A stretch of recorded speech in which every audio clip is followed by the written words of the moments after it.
Então, como que você forma interesse? Vamos pegar aqui jovens, crianças, por exemplo, para o cinema nacional. Você forma a partir de onde? É a partir da TV, né, que ainda é um meio que mesmo de forma desfragmentada chega? É a partir do TikTok? Aqui a gente está falando até de uma mudança de comunicação também, né? O audiovisual significa, no PIB brasileiro, 0,5%.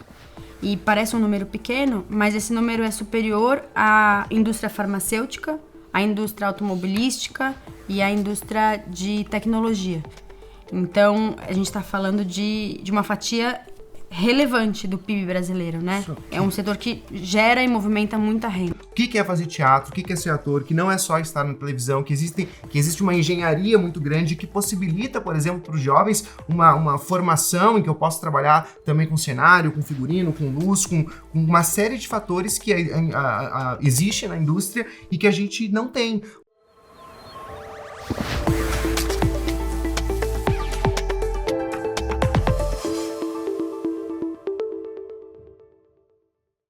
Olá pessoal, eu sou o Pacete, bem-vindos a mais um episódio do Habitability, um podcast e videocast oferecido pela MRV & Co, que eu tenho o prazer aqui de estar conduzindo já, acho que 3 anos, hein? Eu tô fazendo as contas aqui, estamos indo para o 3º ano, muito feliz. São vários temas que estão conectados aqui com inovação, tecnologia, o lado social, mas sobretudo repensar a forma como a gente vive, a forma como a gente habita e pensar no presente e futuro. E hoje o nosso tema, ele é só pelos bastidores, que a gente já sabe que o tema é bom, que o tema é quente. A gente vai falar sobre cinema, sobre teatro, a relação com a cidade. E temos aqui muito bem representados cinema e teatro. Primeiro a Júlia Galego, é produtora executiva no Doc SP e tá aqui pra gente para falar de cinema. Júlia, bem-vinda e obrigado pela presença. Obrigada pelo convite, pelo espaço. E o Gabriel Fontoura Mota é ator, educador e embaixador do Desafio LED da TV Globo e vai trazer uma perspectiva aqui sobre o teatro também. Bem-vindo, querido. Muito obrigado, é um prazer estar aqui. Eu quero também parabenizar, enfim, por essa oportunidade de a gente falar sobre teatro, sobre cinema, no mundo de hoje, no que a gente vê na TV, então só gratidão, de verdade. E a gente agradece a abertura e a agenda de vocês para trazer esse tema para um público diferente, né? Eu diria que, na verdade, todos nós estamos relacionados com a arte, mas é um público diferente. A gente fala muito para arquitetos, engenheiros, estudantes, e acho que vai ajudar muito para a gente até trazer novos repertórios aqui. Júlia, dá um contexto pra gente do que você faz hoje, essa tua relação com o cinema, como você discute e trabalha o cinema hoje e o que é também Doc SP. Uhum. Bom, originalmente, assim, eu comecei no cinema como assistente de direção, e aí depois fui enveredando para produção e depois para produção executiva. Sempre tive mais proximidade com o documentário, que sempre me interessou, e partindo de uma inquietação pessoal, sempre me quis buscar entender como que funciona o acesso ao cinema. Porque eu cresci numa cidade muito pequena no interior, que não tem cinema, e aí vim para São Paulo estudar cinema, e na faculdade eu me dei conta desse meu perfil. Uma pessoa que não cresceu com o hábito de ir ao cinema e que quis ingressar, né, nessa profissão. Então sempre foi uma vontade, uma inquietação pessoal, entender esse mercado, o funcionamento e as possibilidades, né, de ampliação de acesso mesmo. E entender esse contexto Brasil de acesso ao cinema e às artes de uma forma geral. Então, por conta disso, aí eu busquei trabalhar com distribuição. Tive durante um pouco mais de 2 anos à frente da área de produção da Vitrine Filmes, que é uma distribuidora muito voltada para o cinema autoral, cinema independente brasileiro. E foi uma oportunidade incrível de entender, né, os meandros desse mercado, as possibilidades de janela, as negociações. E hoje em dia trabalho no Doc SP, que é uma organização voltada para o fomento e fortalecimento da comunidade de documentaristas brasileiros. E aí a gente trabalha em algumas frentes, tem alguns programas e eventos. O principal deles é o Encontro Internacional de Documentário, que acontece anualmente há 10 anos, e é um evento de mercado, é um evento voltado para quem produz documentário. Então a gente tem laboratórios, seminários, rodadas de negócio, exibição também com foco em discussão, né, do fazer documental.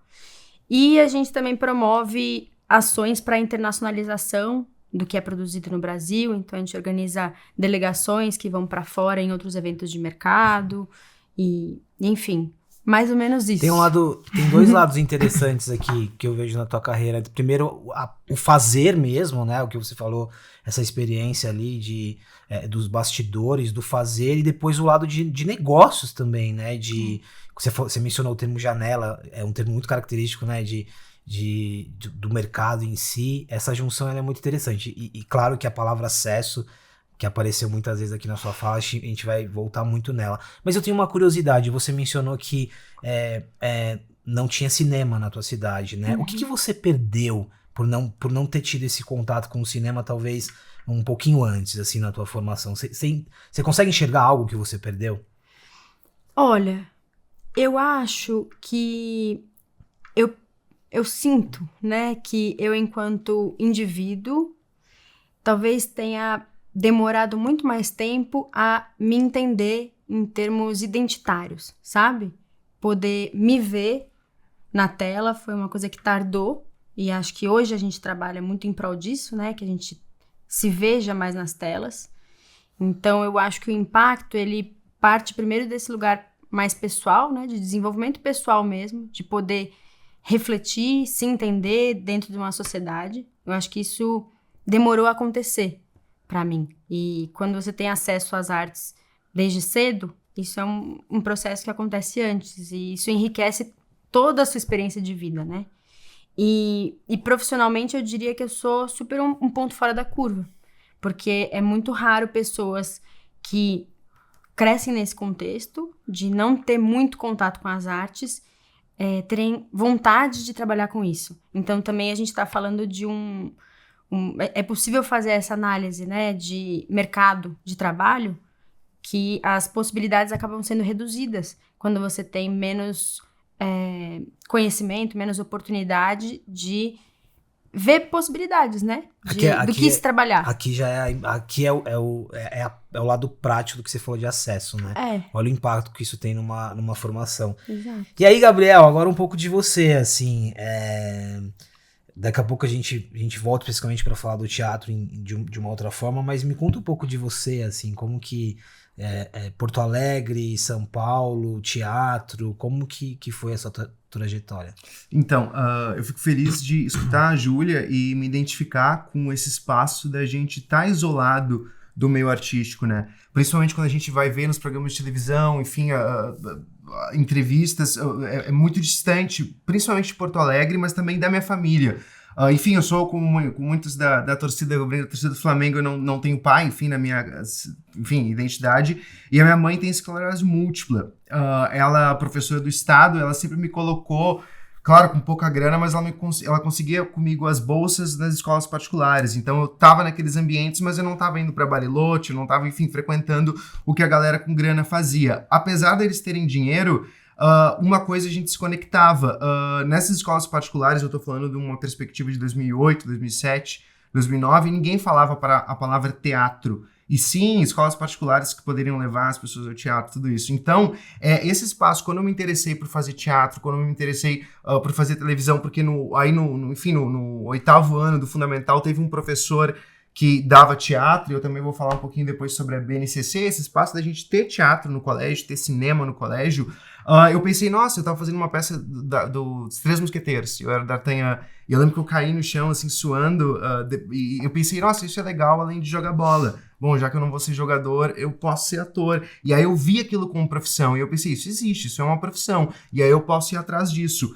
Consequentemente, eu penso que o que eu faço hoje, a gente vai falar um pouquinho sobre isso, nesse espaço que eu estou muito feliz de estar aqui, porque você falou dos empresários, de pessoas de outros lugares que não são das artes, é justamente na minha tentativa de explicar, por exemplo, para minha família ou para os meus colegas da minha origem, o que é fazer teatro, o que é ser ator, que não é só estar na televisão, que existe uma engenharia muito grande que possibilita, por exemplo, para os jovens uma formação em que eu posso trabalhar também com cenário, com figurino, com luz, com uma série de fatores que existe na indústria e que a gente não tem. Por mais que eu não vou, enfim, trazer os números aqui de quantos teatros tem em Porto Alegre, não tem, mas o que a gente está pensando nessa humanização que as artes trazem, seja do cinema, no teatro, nas artes visuais, na dança, na música, no circo, que, querendo ou não, acaba ficando muito afastado, tirando o eixo do Sudeste. Então, para a gente fazer esse esforço de chegar nos espaços, também tem o lugar de como que a gente vai compartilhar com um núcleo que a gente vem que não pensa arte. Mas desse acesso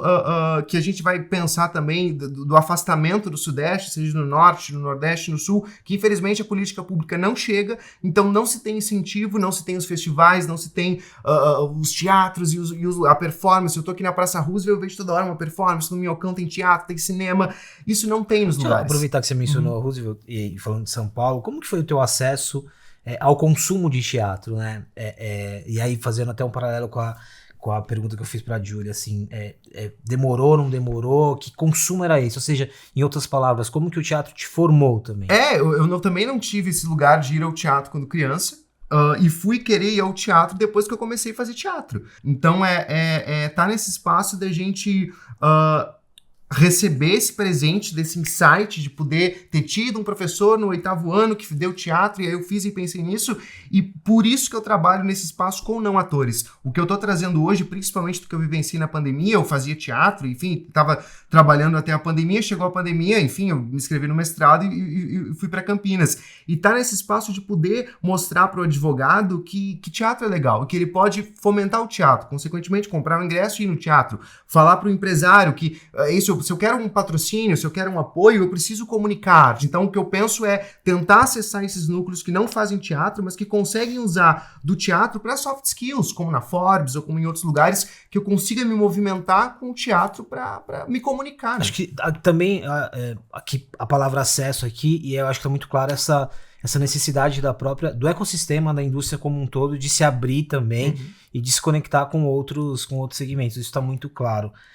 E é interessante também a perspectiva que você traz de mostrar que é uma profissão como todas as outras, Exato. né? E depois eu vou entrar um pouquinho mais nisso, de por que a gente tem ainda algumas barreiras e algumas diferenças quando a gente fala do cinema, do teatro, da arte como um todo. E aí, Ju, voltando um pouco pro aspecto, você fez uma provocação quando a gente estava combinando aqui o papo, porque de qual cinema a gente tá falando? De qual cinema a gente vai falar? De qual teatro a gente vai falar? E aí eu queria que você trouxesse essa perspectiva, né? Aqui, nesse momento, essa conversa, quando a gente coloca acesso, quando a gente coloca cidades, de que cinema a gente tá falando? Eu acho que é importante pra gente se localizar, né? Que a gente tá falando de Brasil e acesso ao cinema. Então, tem uns números que eu acho que ajudam a gente a pensar. Então, para a gente ter ideia, no Brasil todo, a gente tem 3.500 salas de cinema.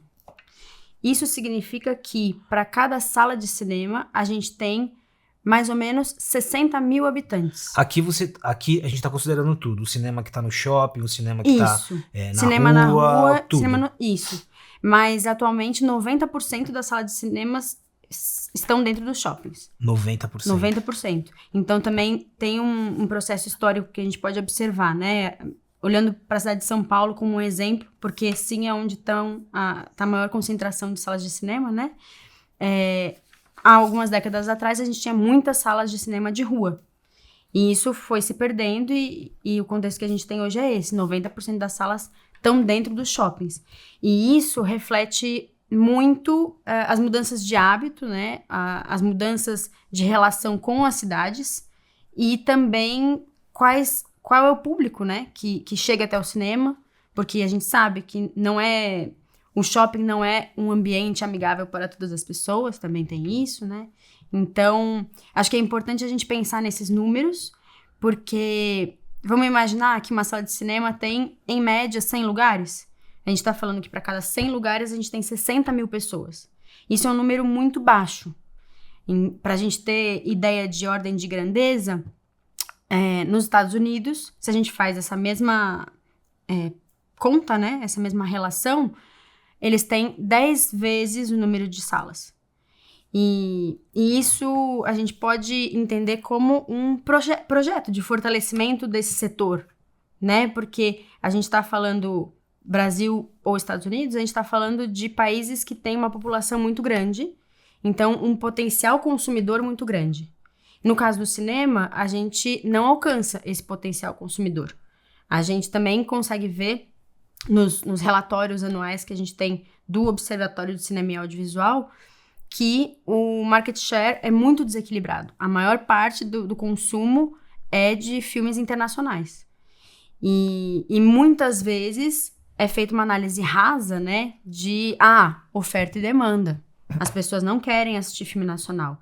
Mas se a gente para e observa os processos históricos em outros países e as políticas que foram aplicadas para fortalecimento desse setor, é muito claro que é necessário que haja um projeto para que isso aconteça. Hoje no Brasil existem projetos, existem tentativas. Qual que é esse contexto de conseguir quebrar um pouco dessa lógica de oferta e demanda e fortalecer o cinema nacional, sobretudo? A gente tem, principalmente, as leis de cota de telas, que a gente tem a lei de cota de tela para cinema, para salas, né? A lei de cota de tela para TV paga, e está se discutindo agora a regularização dos streamings. Essas leis, elas basicamente definem parâmetros, né? Então, vamos falar das salas. Existe um mínimo de dias por ano em que precisa ter um filme brasileiro em cartaz nas salas, e aí tem alguns outros parâmetros em relação ao horário dessas sessões, por exemplo. Porque no passado a gente tinha a lei de cota, mas que não especificava horário, e aí muitos exibidores mantinham os filmes nacionais em horários que as pessoas não vão ao cinema. E aí também não se alcançava público e, enfim. Acho que as leis de cotas, elas são um ótimo exemplo dessa construção, mas tem muitas outras ações necessárias, voltadas principalmente para formação de público. Acho que esse é o nosso... Esse é um ponto que eu já entro aqui, eu vou falar com o Gabriel do teatro, mas eu já entro aqui porque acho que são várias frentes ao mesmo tempo, né? Tem a frente de você trabalhar a indústria como um todo, mas e aí? E a formação para que as pessoas também gostem do cinema nacional, né? Tem uma questão de educação, eu já volto aqui. Gabriel, comparando um pouco a realidade do teatro agora, claro, tem muita diferença, mas parece que tem desafios em comum também, não tem? É muita conexão, né? Eu só quero trazer que a BNCC, né, que é a Base Nacional Curricular, em 2017 ela transforma o teatro como uma unidade temática dentro do ensino. Isso está dentro do componente curricular arte, que está dentro da área de conhecimento linguagens. Então, quando a gente fala de formação de espectadores, formação de plateias, tem um professor da UDESC, o Flávio Desgranges, ele também utiliza esse conceito, como muitas pessoas. A gente está pensando também nessa formação de que público que está indo, né? Tanto no teatro quanto no cinema. Eu lembro que em 2019 eu tive um prazer muito grande de assistir, até conversei com a Júlia, o Bacurau, que é o filme muito interessante, e foi na Casa de Cultura Mário Quintana, em Porto Alegre, e eu lembro que nas salas do Bacurau, enfim, tinham pessoas que eu conhecia das artes. Então, se eu, quando não tinha grana, e não tenho ainda, mas não fazia teatro, e comecei a fazer teatro, e assistir teatro, porque, enfim, estava fazendo teatro, eu penso que público é esse, e aí eu nem vou comparar a gente com qualquer país que a gente olha para cima, né, Europa, o Norte, e os Estados Unidos, porque a gente vai falar de dólar, de euro e de real. Tem muitas, tá claro que tem muitas frentes aqui. Tem a frente do público, tem a frente do que está sendo produzido, e aqui não é discutir qualidade e quantidade, eu acho que essa conversa ela passa muito longe do que a gente está falando aqui, é muito mais complexo do que isso.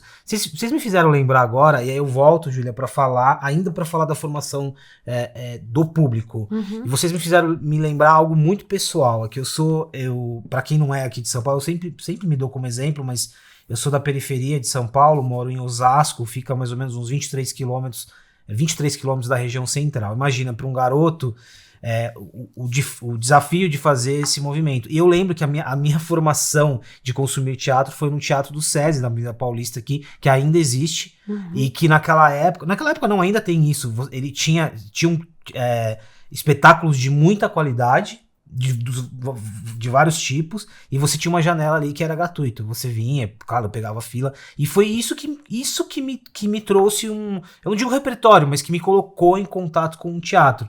Mas imagina que para que isso acontecesse, olha o tanto de coisas que tem aqui, né? A gente tá falando de mobilidade, a gente tá falando de uma iniciativa que é de uma entidade ali que é privada, enfim, vocês me fizeram me lembrar desse contexto. Só para fechar aqui, Júlia, e para fechar também esse lado da formação do público, o Gabriel provoca muito no sentido também de acesso, de chegar às pessoas, né? Então, como que você forma interesse? Vamos pegar aqui jovens, crianças, por exemplo, para o cinema nacional. Você forma a partir de onde? É a partir da TV, né, que ainda é um meio que mesmo de forma desfragmentada chega, é a partir do TikTok. Aqui a gente está falando até de uma mudança de comunicação também, né? Uhum. Eu acho que, sim, o que eu observo é que, independente da plataforma, independente de onde está esse filme, é importante que a gente tenha acesso. Então, eu acho que se a gente está falando de Brasil, e isso significa contextos muito diversos, né? Contextos sociais muito diversos, eu acho que, como estratégia de formação de público, nesse momento não faria sentido a gente focar em uma janela, sabe? O que a gente precisa é fazer as pessoas irem ao cinema. Eu acho que é importante a gente ter diversificação. Então, por isso a necessidade de ter regulamentação de várias janelas. Então, é importante ter produção nacional na televisão paga, é importante ter produção nacional na televisão aberta, é importante ter nas salas de cinema, é importante ter nos streamings. E também tem um trabalho importante que já acontece, mas que também eu entendo que precisa ser visto de maneira mais estratégica, que é o trabalho do extra cinema. A gente chama de extra cinema as exibições que acontecem fora dessas janelas convencionais. Então, qualquer exibição que acontece num centro cultural, numa escola, numa biblioteca, isso é o extra cinema. Esse público, atualmente, ele não é contabilizado, porque é muito complexo, né? Não teria como contabilizar, porque a contagem de público é feita a partir dos registros nas salas de cinema que são registradas na Ancine. Vale lembrar que o extra cinema, talvez não, para muitas pessoas é a única forma de acesso ao cinema. Exato. Então, a gente sabe, né, a gente conhece, se a gente parar pra pensar, iniciativas assim, né, tanto nas periferias como nas cidades pequenas, a gente sabe que, é verdade, rolou aquela exibição na praça, é verdade, na escola aquele dia passou um filme. E o extra cinema tem um papel muito importante, porque justamente em muitas cidades, e para ser mais específica, né, 41% das cidades brasileiras não tem cinema. E se a gente fala das regiões norte e nordeste, essa porcentagem ultrapassa 50%. Então é como se a gente estivesse falando que metade das cidades brasileiras não tem cinema. Então, o extra cinema é muito importante para essa formação de público, que é basicamente a gente oportunizar essa experiência. Existe também um estudo que demonstra que as preferências de consumo em relação ao cinema, ao audiovisual, elas são definidas na infância. Então, se a gente torna o cinema nacional acessível para as faixas etárias da infância e da adolescência, a gente aumenta muito a probabilidade de ter um público cativo, um público adulto cativo, até o fim da sua vida. E então, é mais ou menos isso, né? Acho que a gente precisa de estratégias diversas e um pensamento sistêmico, porque a gente está falando, quando a gente fala de economia cultural, a gente está falando de valores de identidade, né, valores simbólicos e também de toda uma cadeia produtiva. Então, tudo que a gente está falando, que eu falei até agora, tá nesse lugar mais simbólico, né, mais sutil. Mas quando a gente fala em estimular o consumo de um produto nacional, a gente está falando de geração de emprego e estímulo a toda uma cadeia. E a gente está falando de muitos empregos aqui. Muitos empregos, tanto que pandemia e pós-pandemia, a gente viu o tanto que o setor sofreu, as iniciativas que vieram depois, mas o quanto que o tanto de pessoas atingidas aqui. Só complementar que o audiovisual significa no PIB brasileiro, 0,5%. E parece um número pequeno, mas esse número é superior à indústria farmacêutica, à indústria automobilística e à indústria de tecnologia. Então, a gente está falando de uma fatia relevante do PIB brasileiro, né? É um setor que gera e movimenta muita renda. Só queria pegar o gancho do audiovisual. Em 2020, eu estava trabalhando na assistência social no bairro da Lomba do Pinheiro, em Porto Alegre, que é a Zona Leste. Inclusive, é o bairro do autor bastante conhecido, enfim, José Faleiro, de Os Supridores, Vila Sapo. E a gente entrou, eu trabalhava como educador social de teatro espanhol, e a gente entrou juntos, né, numa pandemia, e a assistência social, ela não pode parar na pandemia. Então a gente fazia aula de teatro com face shield, com máscara, com álcool gel, com crianças que nunca tinham feito teatro na vida e nunca tinha feito teatro numa pandemia, né? Veio a pandemia, a gente teve que, enfim, fazer teatro presencial, ir pra casa, mas a gente começou a atender algumas instituições, eu não sei como é que chama aqui em São Paulo, mas lá no Sul a gente chama de fase, mas enfim, que são jovens menores de idade que estão, enfim, privação de liberdade. Então, além de eles estarem numa pandemia, eles estavam presos no lugar. E graças ao governo, enfim, da época, se possibilitou ter outros cursos também, de economias e tudo, para as pessoas que estavam nesses espaços, mas também teatro online. E 2 pessoas escolheram fazer teatro online. Eu convido, se vocês quiserem buscar, eu fiz um filme com eles de 1 minuto, chamado A Morte do Teatro. Eu nunca conhecia essas crianças, não sei se elas continuam lá, já tem mais de 18 anos, mas desse filme que a gente fez teatro online, a gente fez um filme de 1 minuto, eu consegui, junto com eles, a gente visualizar a questão de produção de, por exemplo, mandamos pro Festival do Minuto aqui de São Paulo, mandamos pro FETO de BH. Então são crianças que estavam, enfim, presas no lugar, mas elas conseguiram não só visualizar esse espaço de, eu vou estar num festival de cinema, mas as palavras festival, cinema, teatro, ficaram na boca delas. E isso faz com que, por exemplo, num dia que foi a gravação do filme, no meio do espaço que a gente, enfim, sabe como que é, ou se não sabe, seria legal conhecer, botaram uma peruca. Eu não sei como que o menino conseguiu achar uma peruca num espaço como esse, mas ele usou uma peruca, porque ele lembrou do Félix, de uma novela que ele assistia da Globo. Então, eu penso, eu não sou do cinema, enfim, eu trabalho como ator no cinema, mas por necessidade, por a gente ver que tinha alguém ali interessado em fazer teatro, e por isso que eu falo de presença. Não é porque é online, não é porque é no TikTok que não tem presença. Isso é muito importante, porque mais pessoas conseguem transformar o seu fazer teatral, ou a sua arte, seja qual for, o slam, seja qual for, e para mandar para mais pessoas, para distribuir, como eu quero muito aqui. Eu fico pensando, eu quero muito que esse diálogo esteja no Kawaii, por exemplo, que é um espaço de um aplicativo que eu abro e vejo assim, o que tá passando na For You, e penso, tem que estar ali, porque as pessoas, não é só porque elas estão no Kawaii, ou porque elas estão presas, ou porque elas estão na periferia, que elas não querem acessar, mas para querer acessar tem que ter a mediação, e é o que tu trouxe, o acesso do transporte, ter tempo e dinheiro e, consequentemente, saúde mental pra, sei lá, tu trabalha na obra o dia inteiro e tu vai ir num teatro de noite, ainda mais pago. Então é toda uma política social que é um problema que, eu vou fazer só um recuo pedagógico aqui,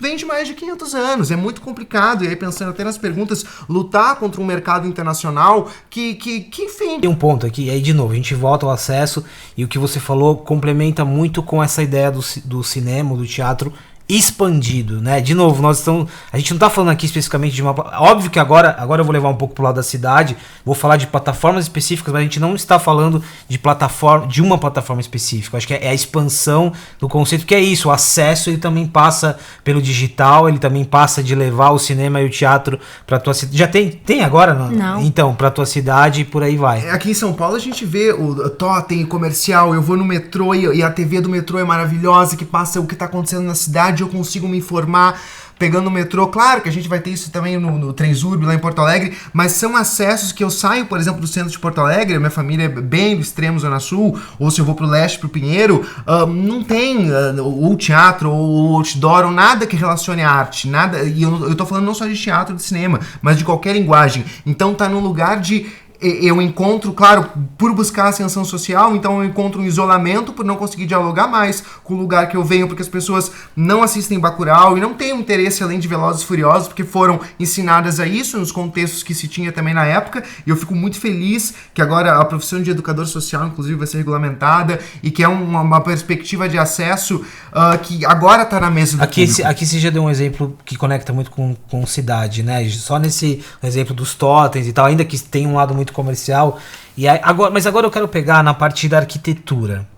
E aí por isso que eu disse que às vezes eu não estamos falando de plataformas, agora a gente vai voltar um pouquinho para a plataforma. Eu vou começar essa pergunta do lado do cinema, mas ela é muito válida também aqui do lado do teatro, das construções. Né? A gente, especificamente no caso do cinema, né?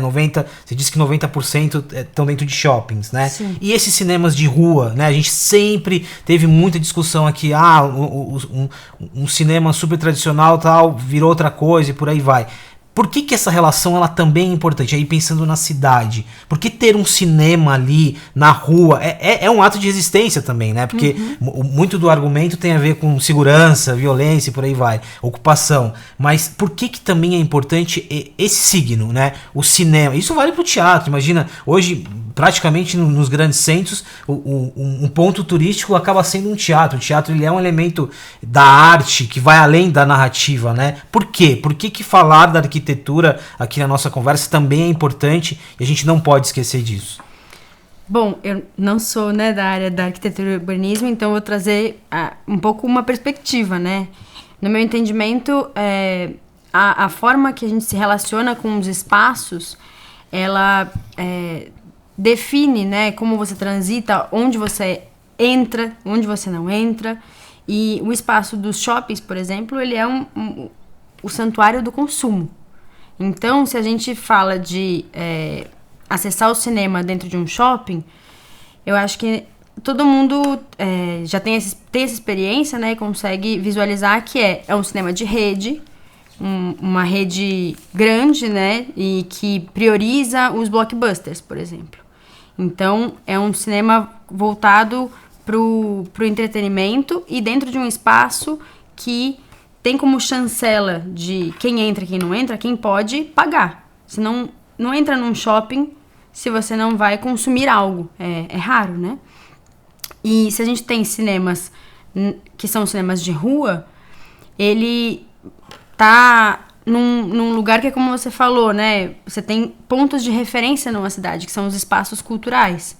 E uma sala de cinema na rua tá dentro desse contexto, ele exerce esse papel social, né? Um espaço voltado para a cultura, voltado para o acesso à cultura, em que você pode entrar com muito mais facilidade, e estou falando facilidade considerando diferentes recortes sociais, né, de Sim, classe, mas tá gênero. Claro aqui algumas barreiras. Né? Existem catracas, vamos dizer assim, né, para que você acesse um shopping, e um cinema de rua possui muito menos barreiras.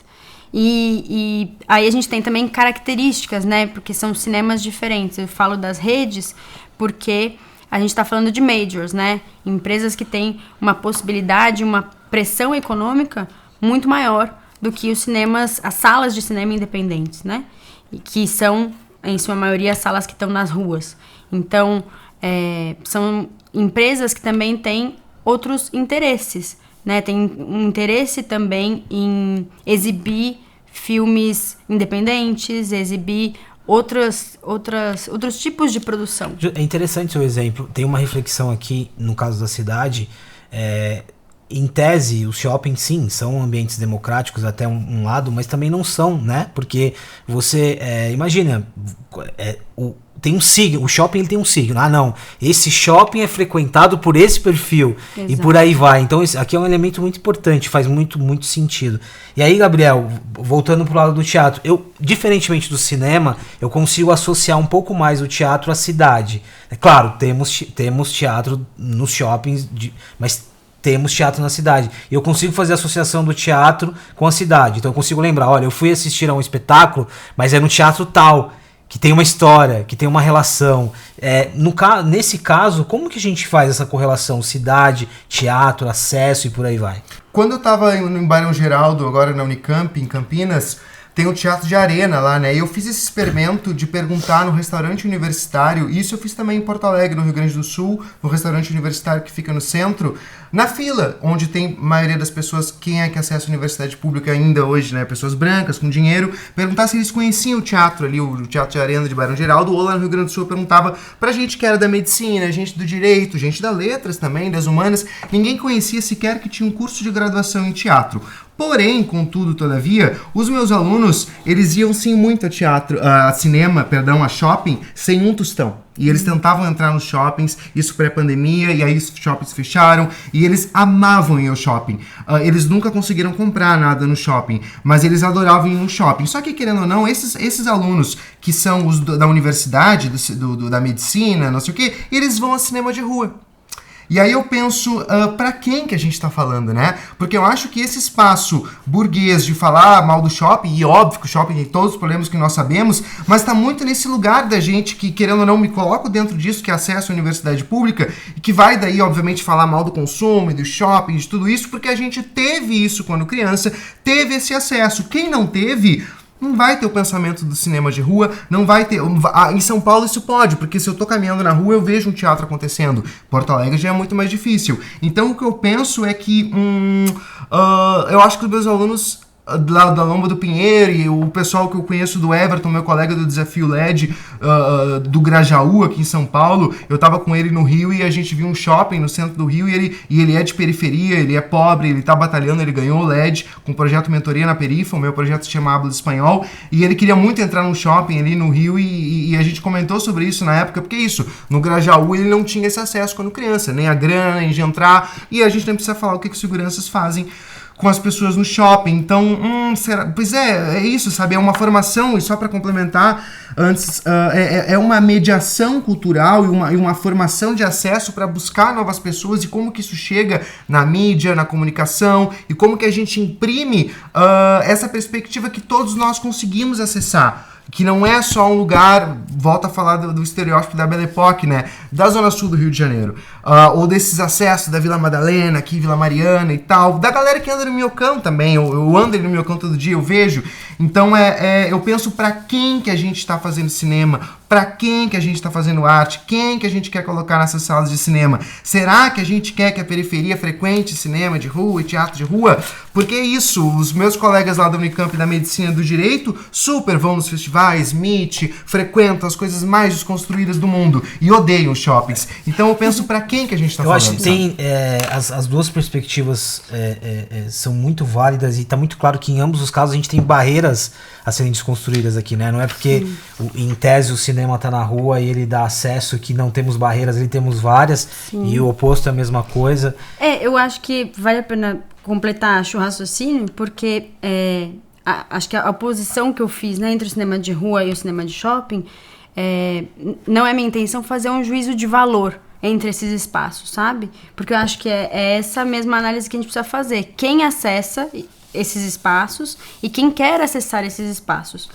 A minha observação, assim, é mesmo... Se a gente for pensar, o custo de mantenimento de salas de cinema é um custo bem alto. Porque a gente está falando, né, de projeção, de iluminação, ar-condicionado, enfim, é um custo alto. E se a gente for analisar o contexto do shopping, só o aluguel desse espaço, ele é altíssimo, né? Pra gente... Enfim, então eu acho que a análise que eu tento fazer é essa em cadeia.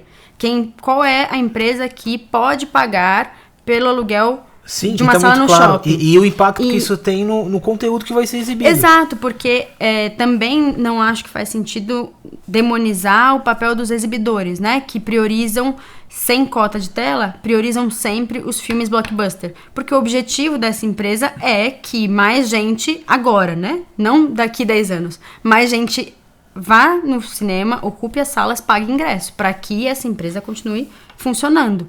Então, eu acho que é um raciocínio meio em cadeia e uma conta mesmo que eu tento fazer.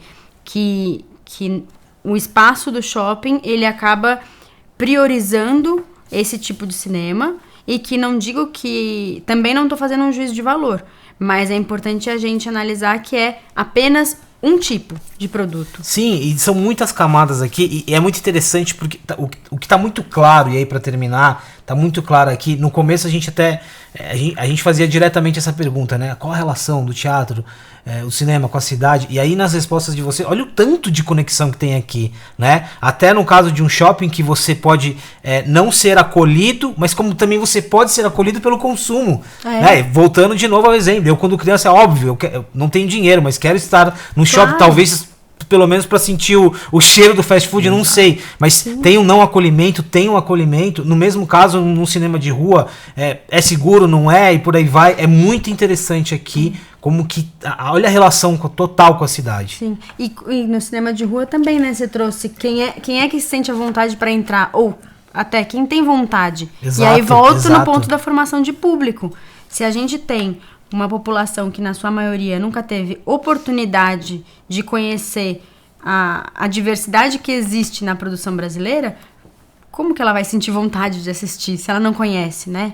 Então, tem esse papel muito, muito importante da formação de público e eu vejo que voltando no início, né, dentro desse projeto de fortalecimento dessa economia, desse setor, esse projeto passa por aí. Passa por investimento em projetos voltados para a formação de público, investimento em distribuição, incentivo à abertura de salas, porque também tem isso, né? A gente tem números que mostram se a gente não tem salas espalhadas, não tem mais salas, também não tem distância que se encurte, né? Se a sala mais próxima de você está a quilômetros de distância. Então, acho que são muitas frentes e acho que no nosso papo fica evidente isso, né? Como sim, um sim. sistema todo complexo, que precisa ser analisado com complexidade. E assim também, e é interessante, né, você usar a palavra demonizar, assim, não, e acho que o objetivo não é demonizar nenhum lado, porque acho que todos os lados aqui têm seus pontos, mas eu adorei conversar com vocês, eu acho que de novo, são muitas camadas, eu acho que no caso do Gabriel, ele deixa muito claro a questão do acesso, a questão de, é isso, né, o teatro, a arte tem que estar lá, tem que ocupar o espaço, é sobre meio, é sobre ser atrativo também, eu acho que você deixa isso muito, muito prático. E você tem um olhar muito também da estrutura, da cadeia, da camada, né? Isso é muito legal. Queria super agradecer. A gente poderia continuar aqui em outros episódios. Mas eu acho que é isso, assim, a principal leitura aqui é a conexão que essa nossa conversa tem com a cidade, com os espaços e com tudo que a gente discute aqui no Habitability. Gabriel, obrigado, viu? Obrigado, eu posso só fazer um claro. marketing no meu trabalho. Se vocês, enfim, eu tô tentando imprimir teatro no mundo online para poder acessar mais pessoas também. Então eu trabalho, enfim, com venezuelanos, com pessoas com mais de 60 anos, e eu só queria informar que o meu trabalho tá na Udemy. Eu tô analisando um bonde chamado Desejo, a Blanche e tudo que acontece, enfim, com ela, e também tô trabalhando um pouco de teatro espanhol, então se quiserem procurar na Udemy teatro, enfim, um bonde chamado Desejo, e também no Super Prof Teatro e Hablas Espanhol, que é o meu projeto da Globo, que é unir teatro espanhol e também trazer online, pensando que há um importante espaço para instrumentalização, enfim, também de pessoas mais velhas, e o fazer teatro online, aprender espanhol também, tá no espaço de poder mostrar para os seus netos, para os seus filhos, olha, existe teatro também online, tal como uma radionovela, e a gente poder procurar. Então eu só queria dar esses acessos para as pessoas, enfim, acharem que tem teatro online também, e dá pra gente fazer teatro. Muito obrigado. Tem até um outro tema pra gente falar depois aqui, ó, o teatro como instrumento de socialização, ferramenta de inclusão e por aí vai. E Júlia, obrigado, viu? Obrigada pelo convite e esse espaço. Eu acho que a gente precisa cada vez mais de espaços assim, sabe? De diálogo entre diferentes áreas da sociedade. Porque a gente fica também cada um dentro da sua bolha e conversando com seus pares. É sobre furar bolhas. Então também aqui me coloco à disposição para seguir esse diálogo em diferentes espaços e que a gente consiga construir a sociedade que a gente quer, né? No mais profundo, eu acho que é isso. É isso. Não tá falando só de uma área específica, mas é de abrir possibilidades e espaços para todas as pessoas. É isso. Júlia, Gabriel, muito obrigado. É isso, vocês viram a relação do teatro e o cinema com a cidade, é muito importante. E de novo, né, como a gente sempre fala aqui no Habitability, é sobre ecossistema, são várias camadas, é muita coisa envolvida. Muito obrigado pela presença em mais um episódio do Habitability, a gente volta logo logo. O Habitability é um oferecimento da MRV &Co, uma plataforma habitacional composta pela MRV, Resia, Ascensia, Logo e Urba.